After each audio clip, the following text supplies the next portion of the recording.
నమస్తే, నేను మీ Vanaja. Welcome back to Vanaja Telugu blogs. ఇప్పుడు మనం తయారు చేసుకునే రెసిపీ వచ్చేసి రవ్వ దోశ. ముందుగా కొద్దిగా సన్న రవ్వ యాడ్ చేసుకోవాలి. తర్వాత బియ్యం పిండి, టేస్ట్ కొరకు కొద్దిగా శనగపిండి యాడ్ చేసుకోవాలి.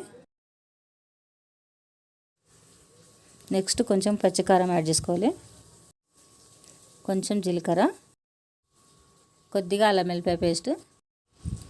ఇప్పుడు తగినన్ని వాటర్ పోసుకోవాలి. ఈ పిండిని ఇప్పుడు మనం దోశ పెనం మీద పలుచగా దోశలా వేసుకోవాలి.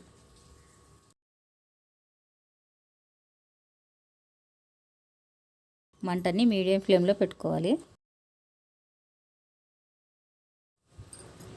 ఇప్పుడు మధ్య మధ్యలో కొద్దిగా ఆయిల్ యాడ్ చేసుకోవాలి. ఇలా 5 మినిట్స్ రోస్ట్ చేసుకోవాలి. ఇలా రెడ్గా వచ్చిందంటే దోశ రెడీ అయినట్టే. అంతే, క్రిస్పీ రవ్వ దోశ రెడీ. ఈ దోశని మ్యాంగో జ్యూస్, కొబ్బరి చట్నీతో తింటే చాలా బాగుంటుంది. ఈ వీడియో కనుక మీకు నచ్చితే లైక్ చేయండి, సబ్స్క్రైబ్ చేయండి.